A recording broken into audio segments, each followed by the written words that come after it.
है। अगर देखा जाए तो 11 साल का वजह में आज का तारीख भी अगर हमारा प्रधानमंत्री को देखे तो प्रधानमंत्री G7 के लिए आज कनाडा पे है। 3 कंट्रीज़ परसों से वो जा चुके हैं। ऐसे ही अगर फॉरेन कंट्रीज़ को अगर देखें तो हमारा प्रधानमंत्री जहाँ भी जाए, अभी भारत का नाम ऐसे करके रखा है कि जो देश पहला हमारा भारत को वीज़ा भी नहीं देते थे, अभी उनके द्वारा वीज़ा के दूर बात तो दूर बहुत आगे पहुंच चुका है। जो कंट्री भी अगर निमंत्रण करना चाहते हैं किसी कंट्री को तो पहला नाम आता है भारत। हमारा प्रधानमंत्री ने ऐसे काम किया है 11 साल में, हम सबको बहुत गर्व है। बहुत ही डेवलपमेंट अगर देखा जाए इन टर्म्स ऑफ किसी सेक्टर्स को नहीं छोड़ा है। एक भी सेक्टर्स नहीं है जहां हमारा प्रधानमंत्री ने उनके द्वारा गांव-गांव नहीं पहुंचा है। कि हमको ये एक चेंज लेना है गवर्नमेंट में और ट्रांसपेरेंसी लेके आना है, करप्शन कम करना है और इसी में उन्होंने डिमोनेटाइजेशन स्टार्ट किया है। One of the major factor in transforming the Indian government सोच के हिसाब से जब ट्रांसफॉर्मेशन डिमोनेटाइजेशन हो चुका है, वही से स्टार्ट होता है कि कैसे आगे भारत जाए। सो इसी का द्वारा the major change that we feel very happy to see ourselves is that India is one of the 4th largest country in terms of an economy. जब पहला we were not even being counted also.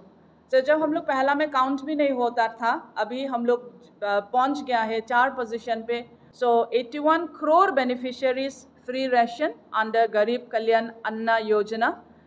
गरीब को ये देखना है कि free ration कैसे मिले, और आजकल सिर्फ फ्री राशन में सिर्फ चावल नहीं मिलता है, सिर्फ गन्ना नहीं होता है, सिर्फ शुगर नहीं होता है, लेकिन इसका साथ में बहुत जोड़ा गया है either in terms of health, either in terms of education. 4 crore houses were built by PM Awas Yojana. आपका बरपेटा में भी बहुत हाउस मिला है। जो आदमी लोग अभी घर बनाने के लिए अगर आपका साथ में पैसा भी ना हो तभी भी सरकार की तरफ से घर दिया जाता है, और इसमें total till now it is 4 crore।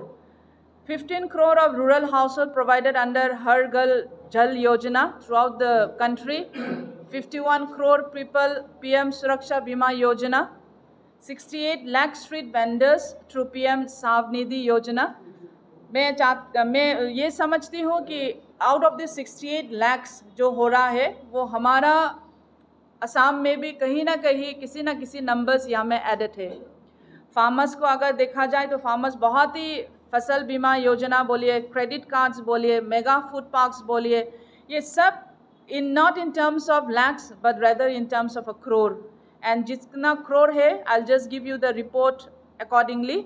1.75 lakh crore insurance claims settled under PM फसल बीमा योजना। 10 lakh crore credit supported provided to 7 crore plus farmers through किसान क्रेडिट कार्ड्स। ये सब अगर देखा जाए तो हमारा किसान और हमारा पुअर जितना भी डिप्राइव था उन लोग को लिए 11 years ऑफ गवर्नमेंट में ये सब सुविधा दे चुकी है। भारत को बहुत गर्व से बोल सकता है, स्पेशली महिला लोग और सभी भारतीय लोग बोल सकते हैं in terms related with the operation Sindoor. Operation Sindoor जब हुआ था 22 अप्रैल का, जब पहलगाम का अटैक हुआ है, बहुत दुख भरी कहानी, ये हिस्ट्री में कभी नहीं हुआ था जब टेररिस्ट ने टूरिस्ट को अटैक किया है। लेकिन नरेंद्र मोदी जी ने ऐसे सोचा है कि उसका कैसे मुंह तोड़ जवाब दे। उन्होंने सोचा है कि कुछ करें so that the world recognises India and not to move any more towards the tourist. ऐसे करके टेररिस्ट सबको सबक सिखाना था। भारत के हिसाब से उन्होंने बहुत अच्छे तरह से सोचा है। जब ऑपरेशन सिंदूर का नाम दिया गया है, और सिर्फ नाम नहीं, वहाँ पे जिसने लीड किया है, एक था हमारा कुरैशी और एक था Bhumika Singh.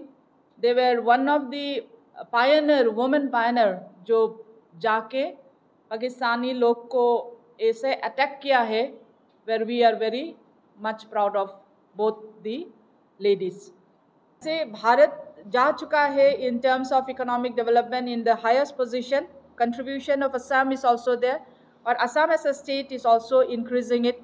Own revenue collection from 83% from 19,930 crore to 36,549 crore. Budget utilization has been improved from 65% to 86%. Capital expenditure अगर देखा जाए तो वो बहुत डबल हो गया है, 12,487 crore to 25,354 crore. RIDF अगर excess देखा जाए तो from 168% it's gone to it has been expanded by 16% and it has reached to 3,631.